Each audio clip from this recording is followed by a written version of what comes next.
This video was made possible by Skillshare. Start learning new skills for free for 2 months by being one of the first 1,000 to sign up at skl.sh/RealLifeLore31. Constructing big things is hard. You have to excavate a lot of land, you have to ship in materials, and you need to pay a lot of workers to actually do all of the excavating and building. But what if I told you that there was a massive shortcut that you could take in the building process that would dramatically speed up your construction time like a great engineer does in Civ? This is basically what happened back in the 1950s for Alaska when they were thinking about building a giant new harbor. Except the shortcut that people were trying to sell them on wasn't a great engineer, but quite the opposite: nuclear bombs. Instead of spending all that time and money using workers and trucks to painstakingly excavate the land for the harbor like a responsible group of people might, a group of madmen initially planned to just bury a series of atomic bombs underneath the ground and just blow all of the land up like some real-life Minecraft TNT shit. Unfortunately, in reality, what works well in Minecraft for digging doesn't usually work out very well in real life.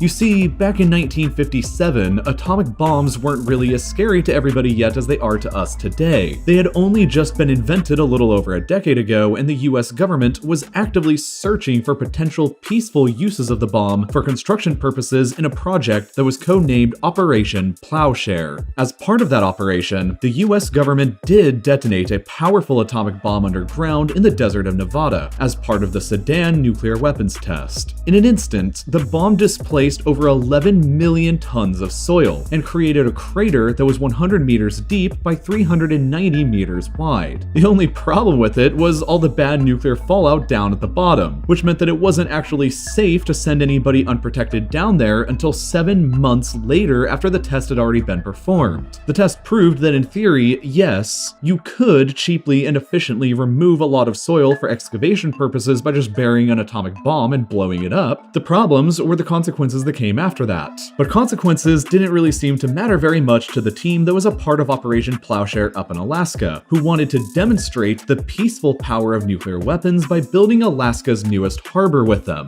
The year was 1957, and the plan was called Project Chariot. Alaska was in the process of being admitted into the Union as America's newest state, and there was a general sense of optimism and ambition circulating in the air. As a mostly underdeveloped and underpopulated territory, Alaskans wanted to have a big and bold new project that would not only impress the rest of the country and celebrate their newfound status and entry into statehood, but would also encourage more economic development and immigration. So enter the man of the hour who had exactly the plan that Alaskans at the time were looking for: Edward Teller. Teller's proposal was quite simple, really. The biggest cities in Alaska were, and still are, Anchorage here and Fairbanks over here. But the northern slope of the state has almost always been mostly uninhabitable. And there's a lot of reasons for why that's the case, most notably because it's frozen with ice for 9 months out of the year, but Teller and co. argued that they could increase the economic and population potential of the area by constructing a brand new state-of-the-art 20th century harbor that ships could actually bring supplies and people into. The only problem with that was that there really aren't any good natural harbors on the north slope of Alaska. So Project Chariot intended to solve that geographic problem by building a man-made harbor here at Cape Thompson, basically in the middle of nowhere on the Chukchi Sea, and they were going to do it by blowing up a bunch of nukes. The plan was to drill a series of 5 holes into the bedrock right by the coast, place 3 small nuclear bombs in the front 3, and 2 big nuclear bombs in the back 2. Then chain the detonations together to generate 5 massive craters all in a row, like the Sedan nuclear test produced, that would then hopefully flood with water from the Arctic Ocean. Boom! You've now created a harbor in just like 10 seconds, and it only cost the price of whatever 5 nuclear bombs cost. Sounds pretty simple, right? Wrong. On paper, this seems to make some kind of crazy sense because getting an entire construction crew with all of their supplies out to the middle of BFE Alaska, where there aren't any existing roads, would cost a ton of money and effort. Simply transporting and using 5 nukes would save a lot of money, but then again, why would you even really want to build a harbor here in the middle of nowhere in the first place? Even if you succeeded associated with it, the harbor would be frozen over and completely unusable for 9 months every year, or 75% of the time. Secondly, there were actually 2 inhabited Native Alaskan settlements located close by, within 40 miles of the blast site, and they probably wouldn't be very pleased seeing a series of freaking mushroom clouds so close by to their homes. The nukes would leave behind a lot of fallout that would not only transform the harbor into a radioactive icy slushy, but it would also likely contaminate the local natives' food supply with fallout by poisoning the nearby animals and fish they rely upon to hunt for survival. No Native Alaskan groups were ever consulted or asked for their opinion while Project Chariot was on the drawing board. Third problem, detonating 5 nuclear bombs just 180 miles away across the sea from the Soviet Union at the height of the Cold War era was probably not going to be a very good look internationally. So by 1962, the economic potential of such a harbor in the middle of nowhere was in doubt, and the public opinion inside of Alaska had sharply turned against the idea of blowing up nuclear bombs in the state to build a worthless harbor. Project Chariot was put indefinitely on hold, but technically to this day, it has still never been officially canceled.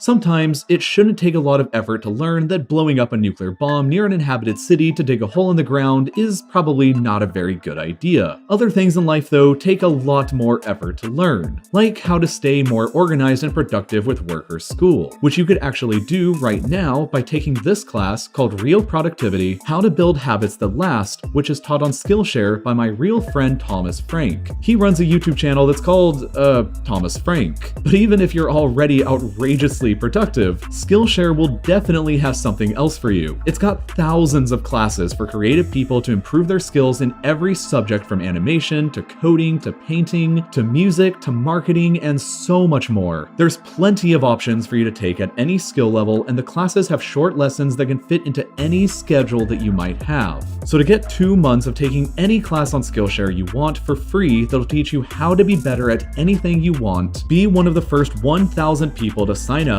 at skl.sh/RealLifeLore31 or by clicking the link down in the description. And as always, thank you for watching.